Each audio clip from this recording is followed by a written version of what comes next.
everybody, it's Levo with Levo's Pinball. Some more work on target pull. I'm going to spend a little more time looking at the bottom here, checking out a few little things and just make some progress, so hang tight. So here's another little area that needs a little bit of attention. While I'm at it, I'm going to go ahead and take care of it. So right here you've got this little layer, this insulation. It's called fish paper, and for this game and other games kind of the series, this is one of the flipper switches. You've got one here on each side, and the flipper buttons, when you flip them to the side, there's a little arm that actually comes out here and it presses against this to actually close the switch right there, right? Well, the thing is, and you can tell this one's damaged, and this one over here, it's already just torn off.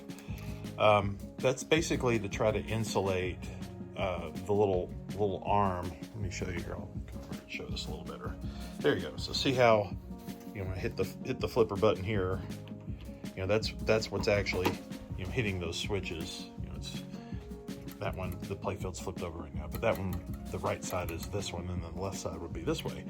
But anyways, it is insulating this electrical contact from actually conducting through that this little arm or wire. So I've got some new fish paper. I'm gonna go ahead and basically take the switch stack apart and swap out the little piece of paper here and put it back together.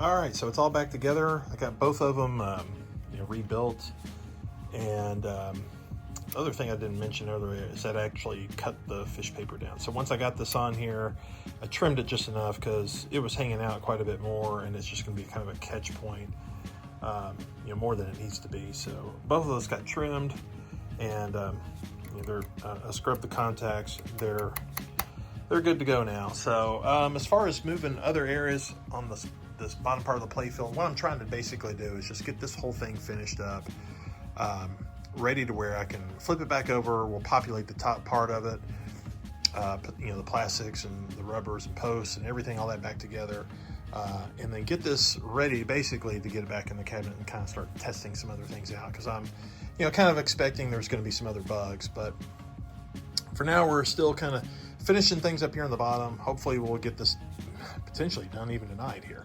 So we'll get this part done, flip it over, and work on the other side. But here's one thing I wanted to move on to next. So here we got this whole stepper unit. This is indicated value. Actually, I'm not even paying attention to which stepper unit, which one this is for. But basically it's just got one coil, so it just moves in one direction. This is not a resetting type of stepper coil like you would see in like a ball count, where it would go forward and then reset back. So this just basically just progresses forward. So the way that it would do it, whenever this coil is activated, it should basically pull this down, and then it releases it. And when it releases, it should completely go all the way back down, and it ratchets to the next tooth here. So see if I do it, see it didn't quite pop all the way back. This one's kind of getting lazy on me. It's getting just not moving real good. And if you look on the back side, the way if I actuate this, it's basically moving these. I'm going to do it just kind of forcing it here to make it better, but it's moving it so that it touches certain contacts. You can barely see them in there.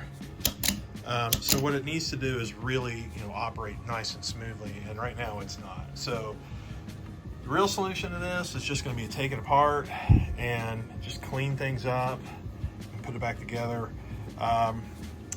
Generally speaking, you don't really want to use oils or liquids or anything, but what I sometimes will do, just a tiny bit, the shaft that's going through here, I'll put just a tiny little bit of oil on it, tiny bit, but that's it, because you just don't want it attracting dirt and getting all gummy. That, and the other thing I guess that I will do is, once we get it apart, you'll see this, but the contacts, we'll get in there and scrub them real good, and I might take a very thin coat of like a dielectric grease that goes over it, that helps it slide a little better, and it's just good with the whole electrical contact part of it. So enough of my yapping, let's make it happen. All right, so the first thing that I like to do whenever I'm going to work on these is just first things first here, go look at all the wires and just see if there's anything that's loose, like there's a broken solder joint or just a wire that's broken free from the connection. And I'm just taking a quick look here and I'm not seeing anything. So nothing really with those so far that I know that I need to address. So I'll leave that well enough alone. So next we're just going to work on kind of the disassembly so that we can get into the area that we really need to work on cleaning. So first thing we need to do is we've got to take this whole little disc off, this contact plate or whatever you want to call it. So to get that off, we've got these 3 screws we got to take off. And notice that those 3 screws, there's slotted holes here. The purpose that this serves, it's not only just to hold this on, but there is an adjustment here, and of course I'll be throwing it all off, taking it out, but it's not that big a deal. Once you get it back in, just to get operation working right, you may have to loosen these up and kind of just clock it just a little bit so that when it operates and it lands, these little contacts will be landing on little contact points. They're basically like little rivets that are on this whole little plate on the backside. You just want to get it so that whenever it articulates and it lands, wherever it lands, you want it to be landing, right on one of those spots. So really not too hard to adjust. So once we take this totally off and get this out, the next thing that we'll have, you'll see it here in a minute once we get down in there, but there is basically gosh, it's kind of hard to focus on. There it went. That's a little bit better. So there is a set screw we had to loosen. Once we take that set screw loose, that will then allow things on the backside to start to come free. So we're going to want to pull this whole little ratchet out, this sprocket, I guess is what you call it. Once we get that out, now we've got access to really clean things like the bearing and the shaft, and kind of just go about cleaning more stuff.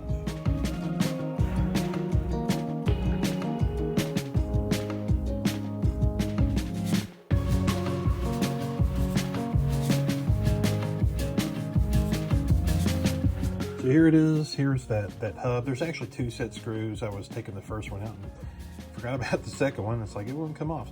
Sometimes these are a little bit hard to get off because the little set screw will dig into the shaft on the sprocket. You see like right there where it dug in on that one. Let's see, there's probably the second one where it's dug in. Yeah, there's that too.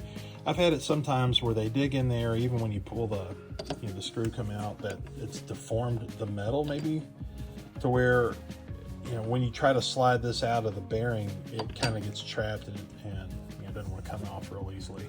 But this one came off actually pretty easy. Once I got those 2 set screws out, it slipped right off. And then this piece, it slipped out of the backside of this whole stepper unit. So here's the side I was mentioning that kind of has like those rivet-looking little pads that the spring-loaded contacts will touch. So what I want to do is kind of go look at all these, and if there's any problems, I'll have to try to really deal with it. Usually what the issue is that they just kind of get dirty. Now this looks a little funky here. I don't know what's going on. I don't know if it's, that's just some kind of grease or something. No big deal. I thought that was metal. That was kind of concerning.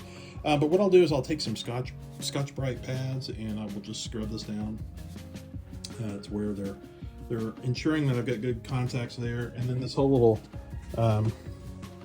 this disc that came off, all these little spring-loaded, the contacts themselves. Everything's a contact here, right? I'm going to give those just a little bit of a scrub too. They probably don't really need it because they're just gliding constantly, so they're always scrubbing themselves. But you can see like there's a tiny little bit of oil that was on here before, so just getting it all good clean. This will need to be all cleaned off, and then the bearing that it all goes in over here, we'll clean that out real well. The other thing too, I'm going to check out the solenoid, and we'll put a new sleeve on that. Hopefully I have one. I probably do, but we'll go ahead and get that done. We'll clean some of these other little pivot points, and then just reassemble it, and hopefully that's good to go. Sometimes you'll have to, like the springs that you can put new ones in. I've got some spares, but not much. because it's just not one that I have to use too often. At least I haven't had to. But let's get going.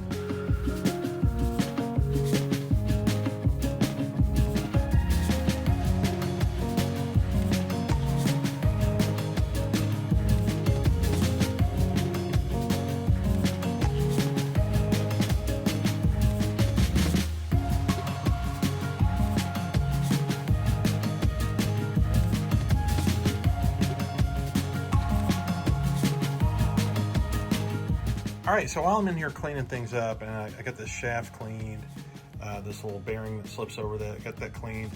I've been wiping down some other parts of here. A little bit more I need to go. Then this will go back on here, or it can go back on. But I need to get in here and I need to be able to swap out this sleeve here for the plunger. Here's the plunger. Got a little more cleaning to do on it. But these two screws are easy to get to, but the ones down at the bottom, they're blocked by this coil. So I've got one of two things I can do. I can either, or maybe three things. I can either pull this out where I can get to it a little easier, or I might just take these 4 screws that are holding this. That's for the sling. Yeah, once I do that, I can basically lift this and get it out of the way, just temporarily, to where I can get to the screws. And I think that's probably what I'll do. That might be the easiest in this particular case. So let's go for it.